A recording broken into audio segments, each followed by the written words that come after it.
Assalamualaikum warahmatullahi wabarakatuh. Nama saya Najib Bauda binti Badrul Islam. Kami daripada grup 4 akan membincangkan tentang cabaran ketirisan jati diri menurut perspektif etika daripada pelbagai peradaban. Daripada tajuk itu sendiri, kita boleh lihat ketirisan jati diri. Apa maksud ketirisan jati diri? Ia sama maksud dengan keruntuhannya akhlak ataupun keruntuhan jati diri seseorang itu. Akhir-akhir ini kita seringkali terdengar perkara negatif dan tindakan pendakwaan terhadap kes yang terbabit dengan kes pecah amanah, rasuah, salah guna kuasa serta kedudukan dan banyak lagi. Fenomena ini bukannya sahaja berlaku di golongan tertentu, malah menular di kalangan masyarakat tanpa mengenal batasan usia, kedudukan, pangkat dan darjat. Adakah gejala ini akan terus menular di kalangan masyarakat tanpa dipertemukan dengan jalan penyelesaian? Jadi bagi menemukan persoalan saya tadi, kita perlu tahu serba sedikit tentang jati diri dan etika. Etika dan jati diri. Jati diri menurut Dewan Bahasa dan Pustaka ialah sifat atau ciri yang unik dan istimewa yang menjadi teras dan lambang kepribadian seseorang individu itu. Asas kepada sesebuah negara yang aman, harmoni dan bersatu padu tidak lain tidak bukan ialah soal jati diri dan perasaan cinta akan negara. Bagi pengertian etika pula ialah ilmu yang membahas perbuatan baik dan perbuatan buruk manusia sejauh yang dapat difahami oleh fikiran manusia.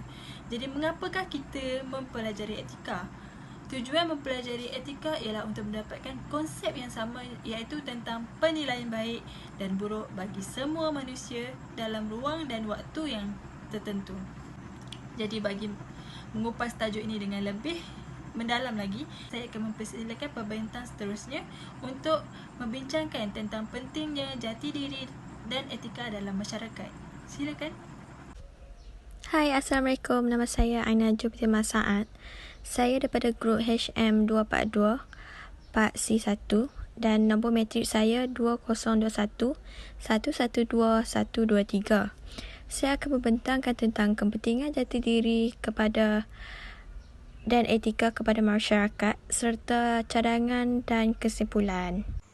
Saya akan mencampur untuk pembentangan yang seterusnya. Antaranya adalah saya akan menerangkan tentang kepentingan jati diri dan etika dalam masyarakat. Yang pertama, dapat menghindarkan diri daripada sikap negatif. Hal ini dapat kita lihat apabila masyarakat saling menjaga nilai jati diri dan etika dalam sesuatu masyarakat. Terdapat pelbagai unsur-unsur negatif yang dapat dielakkan seperti saling bertengkar dan permusuhan sesama kaum. Seterusnya, hidup sejahtera dalam masyarakat yang pelbagai. Di Malaysia, kita diketahui umum di pesada dunia dengan pelbagai kaum di negara kita. Oleh itu, seharusnya kita mengamalkan nilai jati diri dan etika dalam masyarakat agar dapat kita hidup dalam keadaan sejahtera dalam masyarakat yang pelbagai. Yang ketiga, mempengaruhi perkembangan ekonomi, politik dan sosial. Apabila sesebuah negara itu didiami oleh masyarakat yang mengamalkan nilai jati diri dan etika yang baik dalam semua aspek, hal ini sikit sebanyak dapat membantu negara dalam perkembangan ekonomi, politik dan sosial. Di samping itu, masyarakat yang baik juga dapat menentukan masa depan negara kerana kita jualah bakal-bakal pemimpin negara dalam memajukan dan mengharumkan nama negara di pesada dunia. Assalamualaikum dan salam sejahtera. Saya Nur Aufia binti Suhaimi akan meneruskan pembentangan iaitu cabaran kritisan jati diri masyarakat. Cabaran dalam membentuk jati diri rakyat Malaysia dapat dikategorikan kepada dua aspek. Yang pertama merupakan cabaran dalaman dan yang kedua adalah cabaran luaran. Cabaran dalaman yang dimaksudkan di sini datangnya daripada dalam diri individu masyarakat itu sendiri, baik dari segi pemikirannya, mental maupun rohani. Manakala cabaran luaran itu datangnya dari ancaman anasir-anasir luar yang berusaha untuk menggugat ketenteraman kita. Bagi isi yang pertama iaitu cabaran dalaman, pemikiran. Pemikiran rakyat Malaysia yang kebanyakan masih ditakut yang lama menolak perubahan yang dilakukan oleh kerajaan sedangkan segala yang dimajukan adalah untuk kebaikan rakyat juga.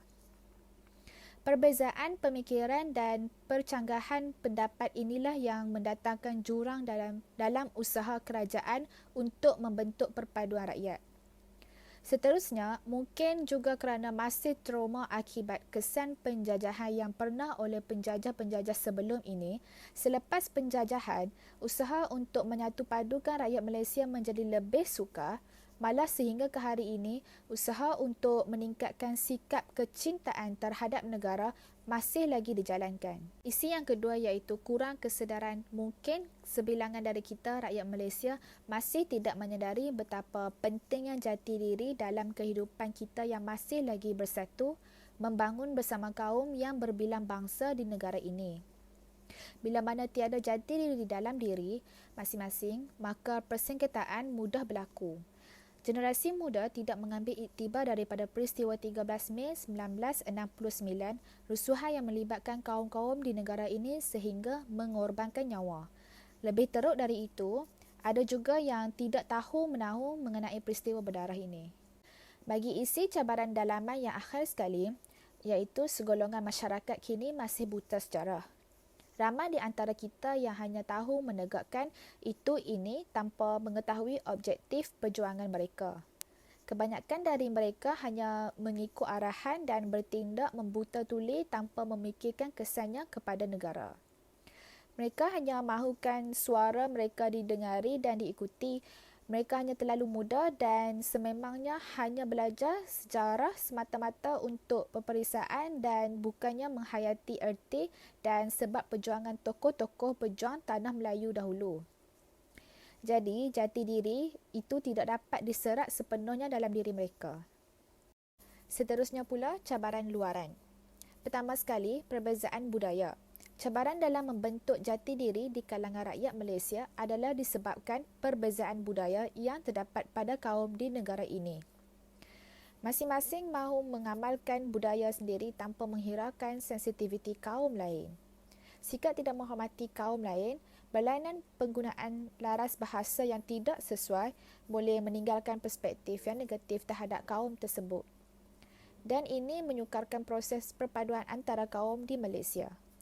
Akhir sekali, pengaruh barat, hiburan, merupakan penyebab utama mengapa jati diri rakyat Malaysia sukar dibentuk. Hiburan yang merupakan saluran utama barat untuk menjajah minda rakyat kita. Sekaligus dengan hiburan kita akan mudah leka dan terpengaruh dengan budaya orang barat. Kira dari segi percakapan, malahan perwatakan orang barat juga telah diikuti oleh generasi muda kini. Gaya hidup orang barat yang bebas dan tidak keterlaluan jika dikatakan sangat sosial mungkin menjadi idaman golongan muda remaja di Malaysia. Seterusnya, golongan tua yang menyertai program realiti. Generasi tua pun apa kurangnya, sibuk menyertai program realiti yang dianjurkan oleh pihak televisyen. Tidak salah, tetapi jika berterusan boleh mengundang leka. Seterusnya pula, contoh kritisan jati diri iaitu usaha terancang hapus Melayu sebagai identiti. Pelbagai dasar, undang-undang dan akta sudah mula digerakkan untuk diubah bagi mencairkan keabsahan orang Melayu. Cadangan merubah dasar kebudayaan negara, penggunaan bahasa asing secara berleluasa, penghinaan terhadap perpaduan Melayu dan banyak lagi adalah antara contoh strategi menghapuskan jati diri orang Melayu. Pada masa yang sama, seruan Malaysia semakin kuat dan desakan persamaan hak dalam segala aspek sering diungkapkan oleh pendukung fahaman ini. Sesiapa sahaja yang menentang idea ini akan dianggap sebagai ketinggalan zaman dan ekstrim. Sejarah juga ingin diubah bagi menunjukkan bagaimana bangsa lain juga telah berkorban untuk negara. Walaupun sudah menguasai segala-galanya, namun, mereka masih tidak puas sehingga isu agama pun mereka ingin menyamaratakan. Sekian sahaja dari saya tentang cabaran dan contoh kritisan jati diri. Seterusnya, saya akan mempersilakan pembentangan seterusnya untuk membincangkan tentang kesan kritisan jati diri. Assalamualaikum dan salam sejahtera. Saya Nur Atika Azizi akan meneruskan perbincangan dengan kesan keterisan jati diri masyarakat di Malaysia. Tanpa mengira umur dan jantina, masalah keterisan jati diri ini sering menjadi kebimbangan dalam sebuah masyarakat dan negara.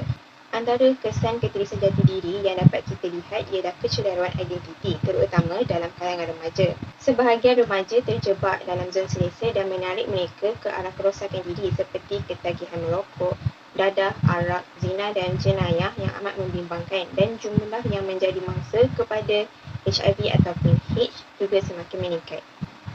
Kesan ketirisan jati diri seterusnya yang dapat kita lihat ialah penglibatan diri dalam kes salah laku. Gejala kes salah laku ini termasuklah pendakwaan terhadap mereka yang melibatkan diri dalam kes pecah amanah, kes penyelewengan, salah guna kuasa dan kedudukan serta amanan rasuah. Fenomena ini dilihat bukan hanya melibatkan golongan tertentu seperti penjawat awam, malah berlaku dalam kelompok masyarakat yang lebih luas. Namun, kehidupan masyarakat ini tidak menghalang akan berlakunya persaingan dan ketidakadilan bagi memenuhi citarasa dan kehendak mereka. Sehingga mereka mengambil jalan singkat yang melibatkan sikap tidak amanah, tidak jujur dan tidak telus ketika menjalankan tugasan atau pekerjaan mereka. Menurut akhbar utusan Borneo, kehilangan ataupun ketirisan jati diri mengakibatkan kehilangan rasa kecintaan kepada negara dan bangsa.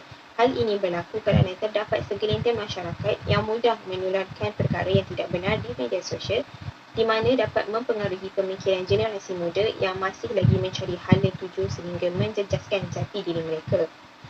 Dan menurut kajian, mendapati bahawa 82% daripada 346 orang golongan belia di Sarawak kian menunjukkan rasa kurang minat dan bersikap sambil lewa akan kejadian yang berlaku dalam sesebuah kerajaan yang mana memberi kesan terhadap semangat jati diri mereka.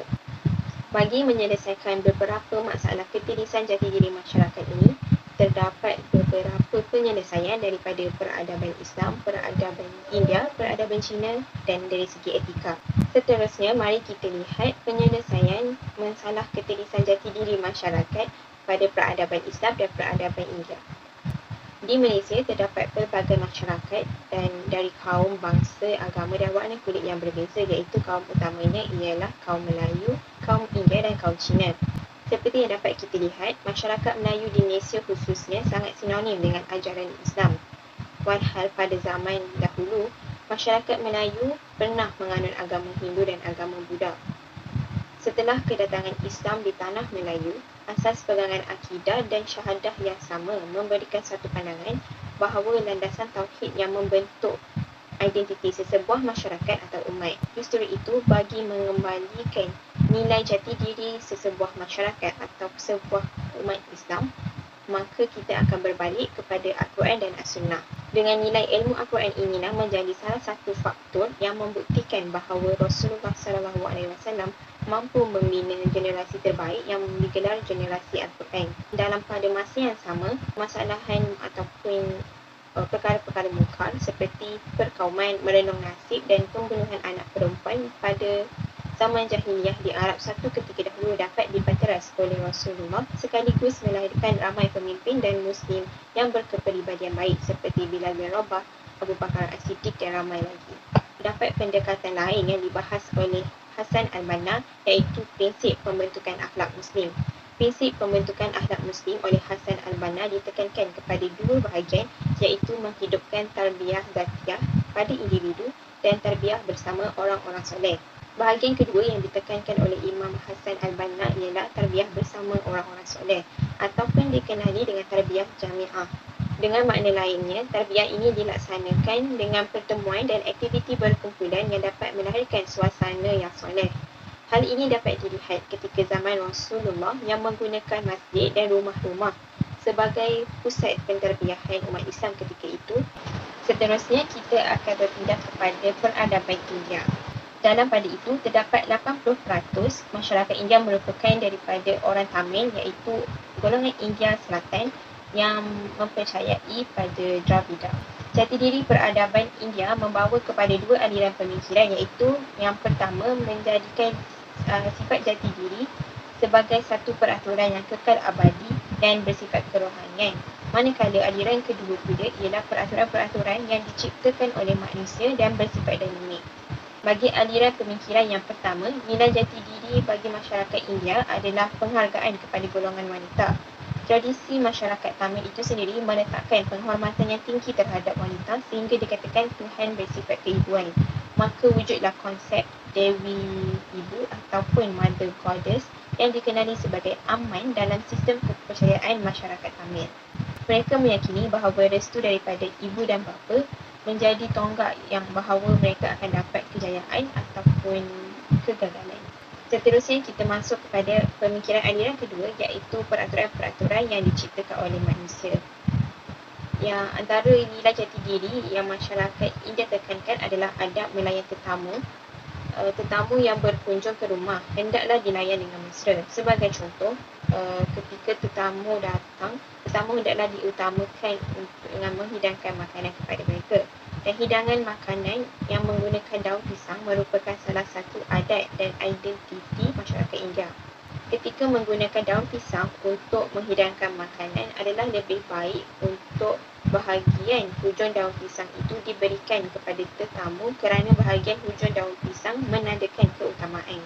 Ini merupakan salah satu usaha murni untuk menjaga hati tetamu oleh tuan rumah. Dan setelah makan, daun pisang harus dilipat ke arah tetamu sendiri kerana secara simbolik menandakan kita terima dan suka akan makanan yang dihidangkan. Layanan yang baik dan mesra juga harus diberikan walaupun musuh yang datang berkunjung untuk membuka jalan bagi pihak bertentangan mencari penyelesaian. Jadi saya akan sambung dengan penyelesaian etika menurut peradaban Cina. Etika adab dan adat bangsa Cina dipengaruhi oleh suatu bentuk adat dan petua untuk kehidupan yang dinamakan Feng Shui. Unsur agama Buddha dan falsafah juga menjadi pengaruh kepada adab dan adat bangsa Cina. Mereka menggunakan sistem keluarga dan orientasi nilai dalam masyarakat Cina. Sistem etika dan orientasi nilai yang terdapat dalam masyarakat Cina banyak dipengaruhi oleh pemikiran Confucius yang memberi penekanan terhadap unsur moral dalam etika yang tinggi. Sistem hubungan kekeluargaan dalam masyarakat terbahagi kepada 5 aspek, iaitu konsep ulun, hubungan ibu bapa dengan anak, hubungan suami dan isteri, hubungan antara adik-beradik, hubungan antara kawan dan akhir sekali hubungan antara raja dan rakyat. Jadi antara ajaran Confucius ialah konsep Wu Chang yang mengandungi 5 unsur sifat bijak manusia. Yang pertama ialah Ren, kemanusiaan, iaitu moral, cinta, kasih, kebajikan, kebenaran dan perasaan kenal diri. Yang kedua ialah Yi, kebajikan dan keadilan, sentiasalah bersifat adil. Yang ketiga, tata aturan, perlakuan yang benar dalam upacara keagamaan, diperluaskan maknanya mencukupi adat istiadat dan tradisi sekumpulan masyarakat. Yang keempat ialah Z, iaitu pengetahuan, yang bermaksud kebijaksanaan ataupun hikmah. Yang kelima iaitu Zin, iaitu amanah dan kepercayaan, sentiasa menepati janji dan boleh dipercayai oleh orang lain. Seterusnya ialah peranan etika dan peradaban. Dengan memahami konsep etika, ia menggunakan etika sebagai panduan hidup dalam individu, keluarga, masyarakat serta organisasi. Dalam individu, ia membina sasiah diri atau kepribadian yang baik kerana mempunyai sifat terpuji dalam individu itu sendiri. Yang kedua, keluarga, iaitu dengan melahirkan keluarga yang harmoni melalui etika kekeluargaan. Yang ketiga, masyarakat, memelihara keamanan dan keadilan serta kesejahteraan. Yang keempat, organisasi, memantapkan kestabilan, mempertingkatkan produktiviti, kredibiliti dan reputasi sesebuah organisasi. Dengan itu, lahirnya masyarakat yang harmoni dan sejahtera. Seterusnya, saya akan memberikan pembentang seterusnya untuk membincangkan tentang cadangan untuk memperkukuhkan jati diri seseorang itu. Seterusnya, saya akan menerangkan tentang cadangan yang dapat diambil dalam menangani isu ini. Terdapat pelbagai langkah-langkah yang patut diambil dalam membendung nilai jati diri dan etika di dalam sesebuah masyarakat. Semua pihak mestilah bersama-sama berganding bahu dalam menangani isu ini buat kata pepatah, bersatu kita teguh, bercerai kita roboh. Antara peranan-peranan yang dapat diambil di dalam bidang pendidikan, peranan guru dan para pendidik amatlah penting dalam memupuk sikap nilai jati diri dan etika yang baik dalam memartabatkan anak bangsa. Misalnya, mendedahkan kepentingan jati diri dan etika kepada pelajar seawal persekolahan seperti tadika, taska dan sebagainya. Seterusnya, menguatkuasakan undang-undang. Pihak berwajib perlulah mengenakan tindakan yang tegas kepada pesalah yang melanggar nilai jati diri dan etika di dalam negara kita. Hal ini demikian kerana untuk dijadikan iktibar kepada orang ramai agar tidak mengulanginya lagi. Di samping itu, peranan media massa juga amatlah penting dalam menangani isu ini. Hal ini demikian kerana di zaman yang serba moden ini, berita baik maupun buruk cepat tersebar di media massa. Justru, sebagai alternatifnya, Facebook, Instagram dan sebagainya dapat digunakan dalam memaparkan benda-benda yang berfaedah. Akan tetapi, kita mestilah mengelakkan daripada menyebarkan berita palsu kerana ia akan menyebabkan kegusaran dan menimbulkan perkara-perkara negatif di kalangan masyarakat. Akhir sekali, organisasi kerajaan dan pertubuhan bukan kerajaan iaitu NGO juga mestilah bersama-sama menangani isu ini. Misalnya, mengadakan kempen kesedaran kepada masyarakat agar kita dapat hidup dalam bersatu padu tanpa permusuhan kaum. Kesimpulannya, penghayatan etika dan peradaban menzahirkan perilaku tanggungjawab sosial dan digerakkan pada peringkat individu, keluarga, komuniti, masyarakat dan negara. Menyemai adab sopan dalam diri sangatlah penting dalam membina dan membentuk satu peradaban yang gemilang. Etika dan peradaban menjadi garis panduan untuk menilai kesan baik atau buruk bagi tindakan yang kita lakukan sebelum menghasilkan keputusan yang baik serta melakukan sesuatu perkara mengikut undang-undang dan peraturan. Sekian daripada kumpulan kami. Terima kasih.